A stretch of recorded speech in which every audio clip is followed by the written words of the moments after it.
everyone, and welcome to another episode of Crafty Beer Reviews.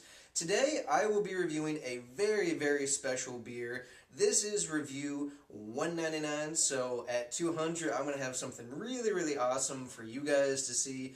Leave me a couple comments down below, let me know what you think the beer is going to be.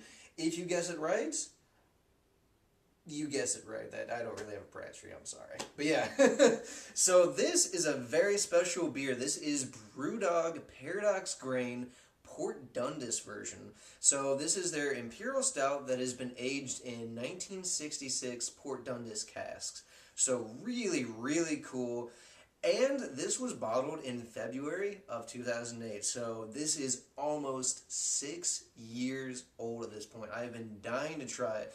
And another thing that makes this bottle really special is that my lovely fiance bought it for me. What was that? Did I slip up? No, that's right, guys. I got engaged last night. Really awesome. So this is something I wanted to do as a celebration of that. Really awesome. Very excited. So show me some love in the comments. Let me know what you think. Alright, enough talking about this. Let's go ahead and check this bad boy out. Wow, not what I was expecting.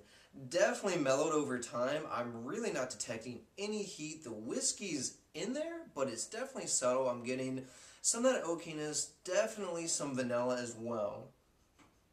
I'm getting really big whiskey-soaked raisins, dates, prunes, really big dark fruit. I'm getting a little bit of some dark chocolate, almost a slight milk chocolate sweetness. There's a bit of roast, but I don't get any coffee, and the roast really is not as prevalent as you would assume either. Yeah, for being close to 6 years, this thing is mellowed out very much. Smells like a really good beer. Let's go ahead and take our first sip.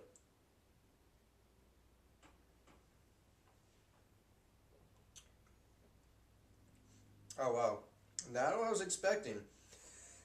The first thing I get is a decent amount of dark chocolate. After that, that's immediately followed by the vanilla sweetness. The oak is not nearly as present as it was in the nose, however.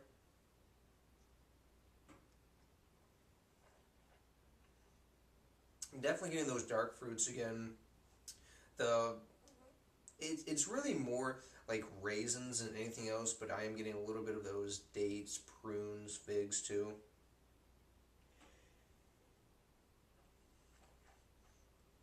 Definite vanilla sweetness, a hint of toffee as well.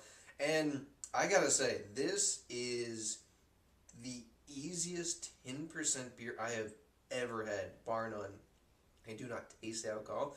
I do not taste, or I don't smell the alcohol, and I cannot feel the alcohol. Like, this drink's almost scarily like a 5% stout, which is really crazy. Surprisingly enough, the body's on the medium side, and then the mouthfeel is actually very thin. It's not very carbonated. At this point, obviously, there's definitely some oxidization. That's not too surprising considering how long I had this beer. So the body's definitely too thin for the style. Mouthfeel is not fantastic, but it's got some really nice flavors. However, I would say that it's probably past its peak. This might have been better a few years ago just because there probably would have been a little bit more carbonation that would have amped it up. But that being said, still a really nice beer. If you guys have one sitting in your cellar, I would say do not wait any longer. Definitely open it up. Alright guys, so for rating for this one, I'm going with a 9.1 out of 10. I'm really impressed about these big dark fruits that have developed. You get the whiskey, the vanilla, without the burn. You get a little bit of that oakiness. You get some roast, a little bit of chocolate in there too.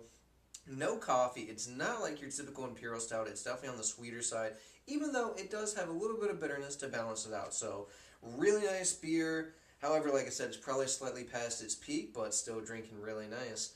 Alright guys, so for my musical recommendation tonight, I am going with my favorite Scottish band of all time. They're named Frightened Rabbit.